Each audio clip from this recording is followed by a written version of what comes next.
And you're welcome along here, a preview night, of course, ahead of the Universal Graphics Junior Championship final. It's Cremartin taking on Emyvale. I'm delighted to say I'm joined here by members of the Emyvale team. I have the management of Declan Loughman, the captain Daniel McMahon, and Enda O Brien, who I believe is the children's officer in the club there as well. So we welcome you along, folks. Daniel, firstly, I'll turn to yourself as captain of the team. Looking forward to it? Oh, definitely. Listen, it's a great honour to be captain of leading out in the county final, but yeah, it's just counting down the days now, and just hopefully Sunday now we'll get the job done. I was going to say, and I mentioned it in fairness when I was talking to Cremartin, I know you have been there in recent times. I think it was 2013, if memory serves me well, and you went a long way in the competition.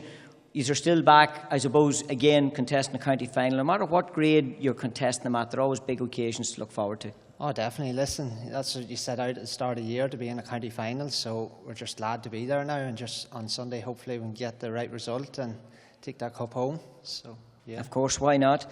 Declan, you moved from the south end of the county down into the northern end of the county, and maybe bringing a little bit of the southern magic, the Blaney magic with you as well. You've got them to a big day in the county. You can't ask much more than that at the moment, bar the win.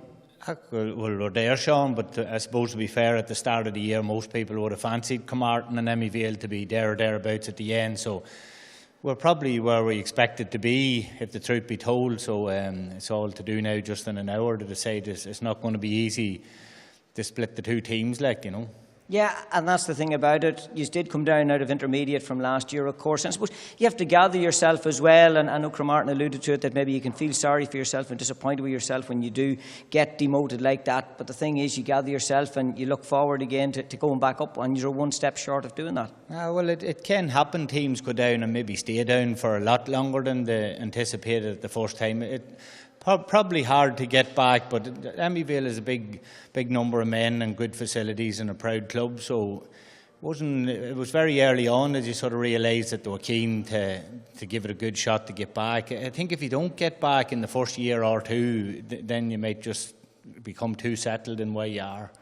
Nothing comfortable maybe with the championship journey. As you said, the belief was was to be there. The expectation maybe was to be there. We know it can happen with expectations sometimes, but you've got a couple of good tough games maybe to get you here as well. And I'm just thinking even back to the semi-final win over Orem. Maybe on paper it looked a little easier than what it was for those that witnessed it.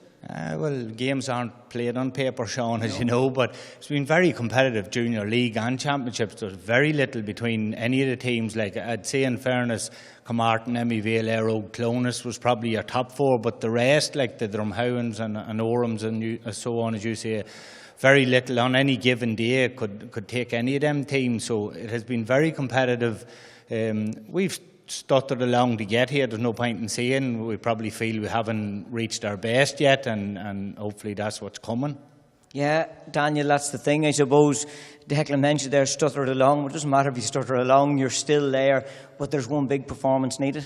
Oh, definitely. Listen, Cremartin are a very strong team now. Listen, Declan said there at the start of the year they've been strong favourites for probably most people in this junior championship at the start of the year. So if we don't come with a big performance on Sunday, then we'll not be going home with the cup. That's simple as that. Simple as that. And more important, I suppose, the promotion that you yearn for with it as well. Oh yeah, listen, here we were junior there, 2013, and we got out of it eventually. But if you get stuck in junior now, it's a very hard division to get back out of, because there's very good teams there. So yeah, listen, that's all it's about, trying to get back up into intermediate. Of course it is, good even competition. And from a children's officer perspective, I suppose you're involved with the youth and the underage groups that's up there, and I noted it as well from talking to any team on the senior level. When there's a little bit of success, the youngsters get in behind it, because they're looking up and they're seeing the wonder and the build and the hype to these big games, and that helps everybody. You're dead right, Sean. Of course it does. The momentum that's been built this year, indeed this last number of years, does reap rewards with the juvenile setup. And in fairness, we've had quite a bit of success at juvenile over the last 3 or 4 years in particular. As a matter of fact, in 2015 we won a 16 championship, and there's about 5 of those lads part of the squad this Sunday. Some playing, some on the panel, which is great. number to be bringing in at that age, you know. So certainly it's reaping rewards. Oh, it is indeed, and that's the thing about it. I suppose you could have lots of success at a senior level, but if the groundwork's not being done underneath with those youngsters, you'll soon find yourself running out of options and not being able to look over your shoulder and take players off a bench. You need to be constantly rotating and keeping players coming in. Absolutely. No, listen, we were very lucky this year. We got Declan involved as the new manager, and we built a great team around him with Paddy Hughes there, with Raymond Kelly and Declan McGarvey selectors, and other backroom teams, the Porrick trainer Nicholas McMahon. A great team. They've got a great bit of momentum going. As Declan says rightly, we probably have stuttered. We have certainly not hit the heights that they're capable of as a group of lads, but I have no doubt that is coming this Sunday. And certainly the momentum that's in Emyvale at the moment in terms of anticipation and excitement is flooding through the juvenile ranks, and I think it's going to be a great weekend, and we certainly look forward to it. And indeed, why not? And Declan, just it was noted there, from the outside coming in, does it be difficult? I know you've been involved in management roles before, but is it difficult coming in maybe to a club like that and knowing that the expectation was on your shoulders to get them to this day? Not really, Sean. No. It's difficult at the very start because you don't know a lot of the players at all. You don't know them by name even. So it takes maybe 3 to 4 weeks to get to know nicknames and so on, as in every club. So no, they're a great bunch of fellas that give a great commitment, and that's why we are where we are at this stage. So hopefully the thing will turn out right in our favour, like.